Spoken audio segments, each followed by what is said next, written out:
Hello everyone, welcome back. इस video में मैं आप लोगों को कुछ ऐसी स्मार्ट स्ट्रैटेजीज बताने वाली हूँ जो आपको बहुत हेल्प करेगी आपका नीट 2021 का एग्ज़ाम क्रैक करने में। इस वीडियो में हम कुछ ऐसी स्मार्ट टिप्स के बारे में बात करेंगे जिन्हें अगर आप फॉलो करते हैं तो आपके मार्क्स श्योरली इम्प्रूव करेंगे और आपको एक बेटर रैंक का कॉलेज मिलने में काफ़ी हेल्प होगी। So without any further delay, let's get started.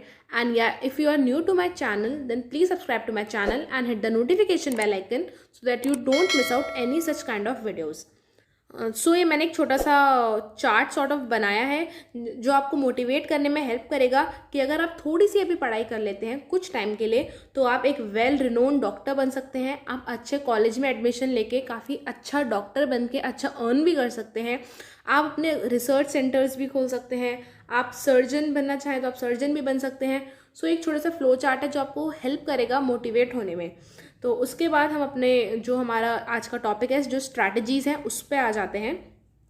तो आज की जो लेक्चर है उसमें आपको कुछ स्मार्ट स्ट्रैटेजी एंड टिप्स मिलने वाली हैं जिनको अगर आप फॉलो करेंगे तो आप फ्यूचर डॉक्टर बनने से आपको कोई नहीं रोक सकता। आप फ्यूचर डॉक्टर बन जाएंगे।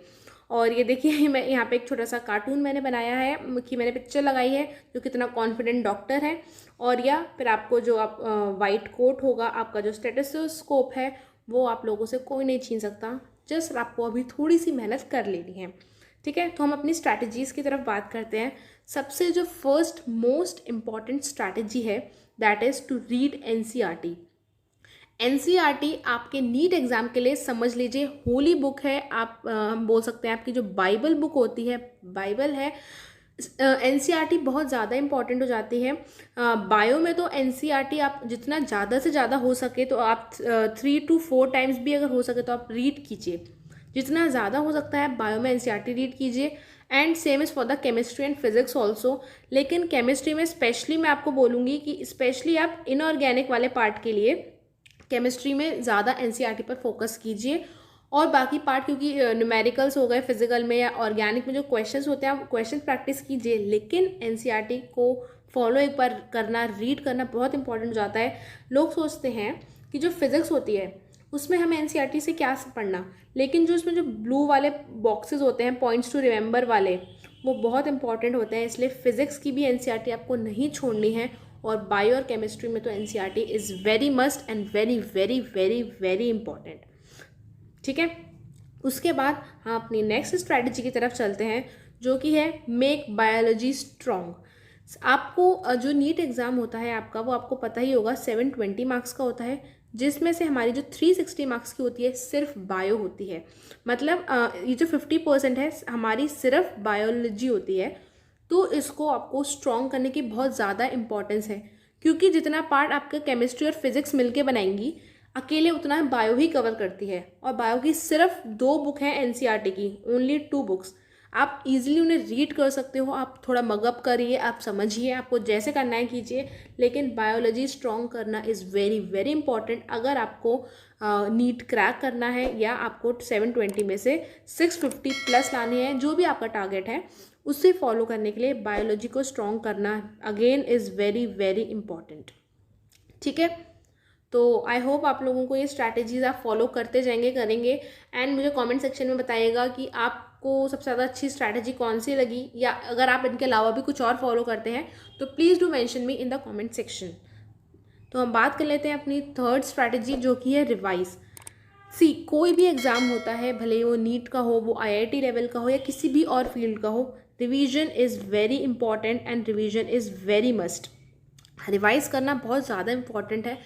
आप वीक में एक ऐसा डे रख लीजिए, आप पूरे वीक पढ़िए। और सपोज़ कीजिए आपने संडे रख लिया, कोई भी एक ऐसा आप डे रख लीजिए जिसके में आप पूरा रिवाइज करेंगे आपने जो भी पूरे वीक पढ़ा है। उससे आप भूलेंगे नहीं और आप आगे का भी पढ़िए और आप पीछे का भी नहीं भूलेंगे। वरना मोस्टली क्या होता है हम आगे का पढ़ते जाते हैं और हम जो पीछे का होता है वो हम भूलते जाते हैं। इसलिए revision is very very very important for cracking any exam.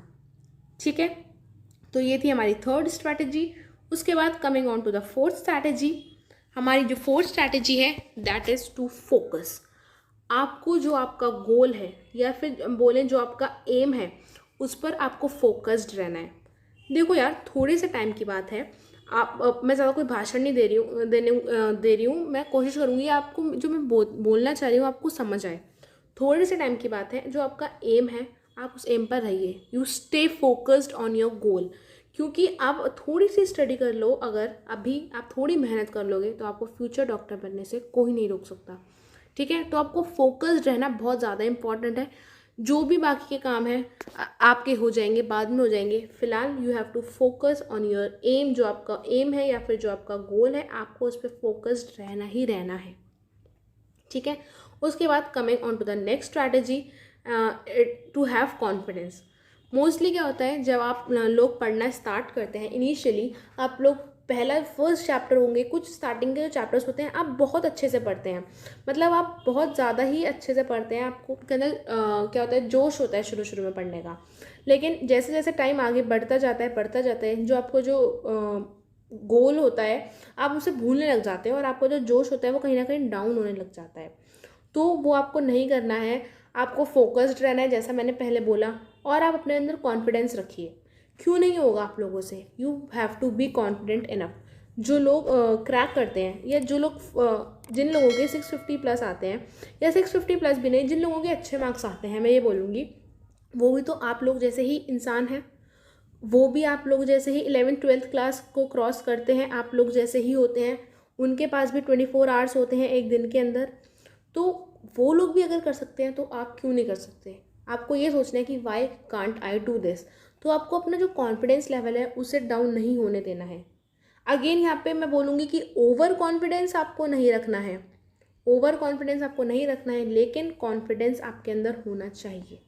You have to be confident enough कि येस मुझसे होगा and I can do this, मैं सब कुछ कर सकता हूँ। और फिर ऐसा ही आपको एक अच्छा कॉन्फिडेंट डॉक्टर बनना है इस कार्टून की तरह।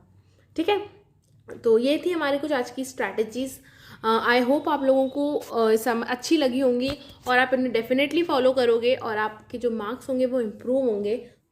सो all the very best to all the future doctors. और ये आपको याद रखना है कि आपको ये वाइट कोट और ये स्टेथोस्कोप लेकर ही रहना है। So stay motivated and please work hard. So all the very best and thank you so much.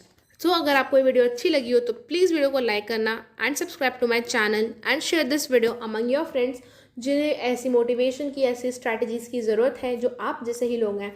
And या once again thank you so much for watching.